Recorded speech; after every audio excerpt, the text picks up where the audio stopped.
Hello.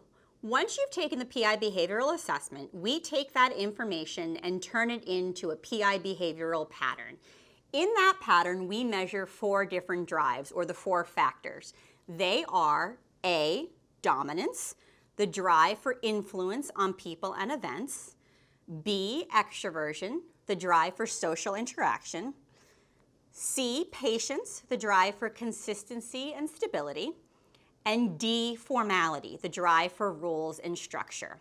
Understanding each one of these 4 drives will help us better understand a person and how they operate in the workplace.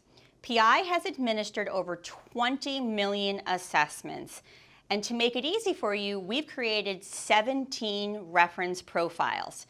Think of it as shorthand or an easy, digestible way for you to understand a wide variety of behaviors and needs.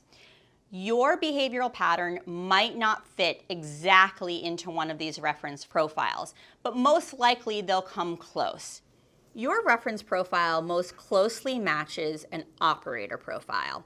So let's talk about some basic needs and behaviors that come along with the operator profile. So first and foremost, patience. You need a steady, stable work environment. You are someone that listens and needs an environment where you can take the time to get through the things you need to get through. You also are much more reserved, and you work much better in a one-on-one situation than you do in an overly social situation. You are still detail-oriented.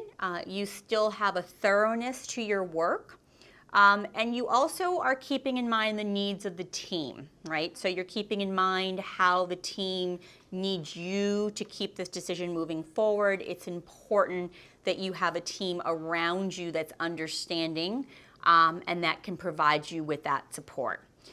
Let's talk about some areas of strength and challenges that are going to come along with the operator profile. So some strengths are the ability to really put your head down and think about something for a long period of time. There aren't too many patterns where patience really drives how you think.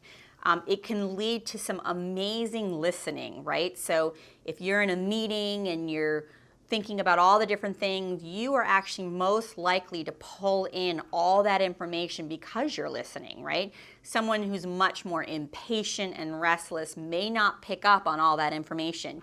You definitely do. Some challenges that come along with that, though, is just pace in general. If you are in a faster pace environment, or you are in an environment or a workplace that wants you to make decisions really quickly and without a lot of information, you're going to feel that pressure pretty quickly. For you, having that steady and stable environment is really important. It very much drives who you are. I would also say another challenge could be, and this sort of goes hand in hand with what I just said, but a little bit more if you don't have access to information, if you don't have access to details, if there's no existing rule book or guidebook to go along with it, that might get a little frustrating for you. You don't need a ton of it, but you definitely need some of it. So it's important that you have access to it. Let's talk a little bit about decision-making style. For you, decision-making style is definitely one that is more risk-averse, right? So we've talked about the fact that you need time. We don't want to rush your decision-making style, right? We don't want to push you into a corner where we make you come up with an answer right away. For you, decisions should be well thought out with the right time, the right deadlines where you feel comfortable getting to that. Communication style is one that's going to be more reserved. It's going to be more of a listening communication style. So you're not one to kind of show up in a room and just start talking out loud and sharing your opinion. You're a little bit more kind of sitting back, listening, taking it all in. And so the communication style that you present is one that's very unassuming and unselfish. There's a little bit of a, sure, how can I help you type of a communication style. And lastly, in summary, let's think about some words that we could use to describe the operator profile. So first and foremost is patience.